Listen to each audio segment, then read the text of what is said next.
Welcome to Boys in the Hood TV. Today we're tapping into the streets of Chicago. We're going to be talking about the brutal murder of a La Raza teenager at the hands of the almighty Latin Kings back in 1989. Chicago is one of the most known ganglands in the United States of America, along with places like Los Angeles. When it comes to gangbanging, most gangs are known to recruit kids as young as 11 years old. Gangs are known to use youth to commit violent crimes like murders against rivals because most of the time, the minors will serve much lesser time for these offenses compared to an adult. One of the most well-known cases is Robert Sandiford, aka Yummy, from Chicago, who was responsible for opening fire on a group that killed an innocent 14-year-old girl. This type of violence committed by kids goes all the way back before Yummy. And the case we will be talking about today involves teenagers between the ages of 13 and 14. Now, the Latin Kings, as we all know, have a violent history throughout the city of Chicago.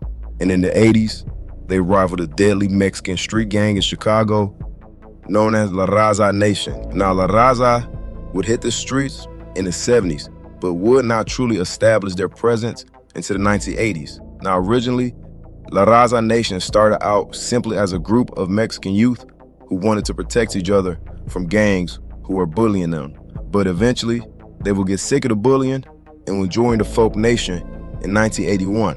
Now, from 1982 to 1984, La Raza would lose multiple members, and this would lead to them bringing a wave of violence to all those who stood against them. Now, in 1985, La Raza would expand to the Backyards community on 48th Street. Now, the bigger they got, the more enemies they made.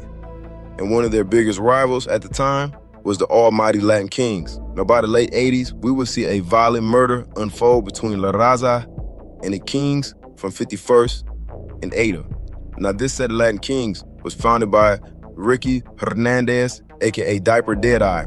Now, Ricky, although not a very big guy, being only 5'7", Ricky had a violent reputation on the streets that garnered respect from his fellow Latin Kings and his enemies. At the time, 29-year-old Ricky had already served a total of 8 years in prison for 2 different felonies, and eventually he would be on his way back to prison just 3 years later.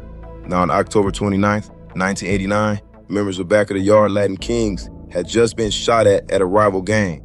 So that night, 13-year-old Xavier Bay stood watch on the corner with his pistol. That's when he spotted a 14-year-old Pedro Martinez, who was a member of La Raza. Quickly, Xavier ran and told the other Latin Kings. Ricky Hernandez, Matt Presbowski, James Phillips, and a 14-year-old Morris Denton will all make their way to the block. The Latin Kings would flash a folk sign to trick Martinez to get him to approach them.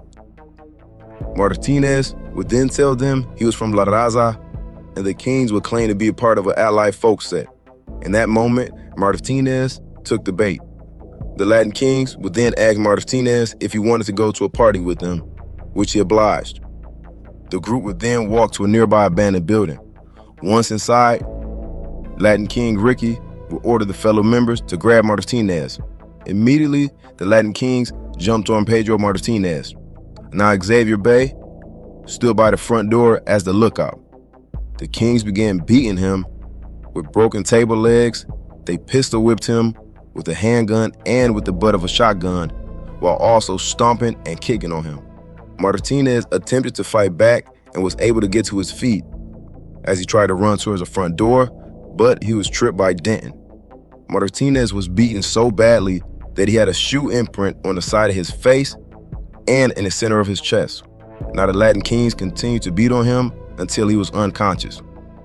Afterwards, Ricky and the rest of the Latin Kings would flee the building, leaving Martinez's lifeless body on the ground covered in blood. Now, sometime later, 13-year-old Latin King Xavier would return back to the scene and set the building on fire. Shortly after, the neighbors would call 911 about a fire at the building. A firefighter would discover 14-year-old Pedro Martinez's body laying inside the kitchen. This would prompt them to call the Chicago PD, who would shortly arrive after. Now, the coroner will report that Martinez suffered from nearly 50 injuries to his body. Now, days later, Latin King Morris Denton would brag to a friend named Kenneth Brandt about what they did. Denton would go on to tell Brandt that they beat Martinez so bad that his face looked like a pancake. As the detectives continued their investigation, witnesses would start to talk, and 14-year-old Denton was one of the main suspects.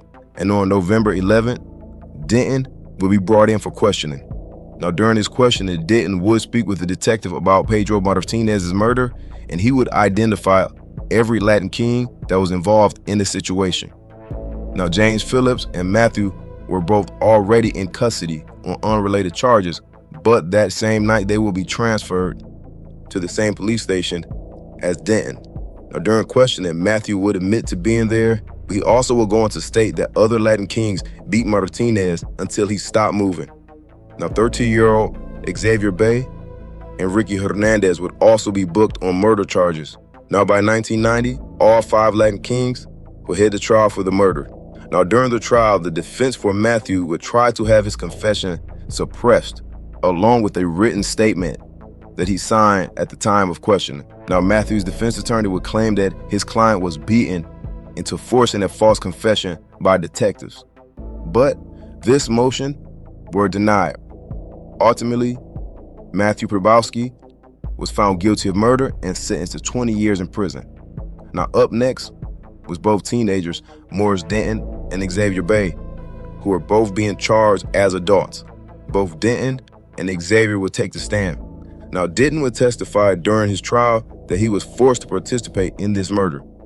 He claimed that Ricky Hernandez had threatened to harm him on multiple occasions that night if he did not join in. Xavier will also testify the same situation, that he was forced to participate out of fear of the older Latin King members. But by the end of the trial, Morris Denton was sentenced to 40 years in prison, and Xavier Bay was only sentenced to 25 years in prison.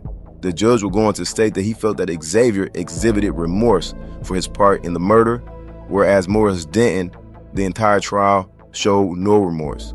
Now, Ricky Hernandez, aka Diaper Deadeye, his charges were reduced from first-degree murder all the way to attempted murder, and he was sentenced to 14 years in prison. Now, years later, after serving his sentence, Ricky Hernandez will be sent right back to prison for murder in 1997. Now, Xavier Bay will go on to be released only after 13 years, and Xavier Bay will go on to find redemption, and he will start advocating for at-risk youth, and he will also make amends with the Martinez family for the death of Pedro. I would like to thank everybody for tapping in, and I'll see y'all next time.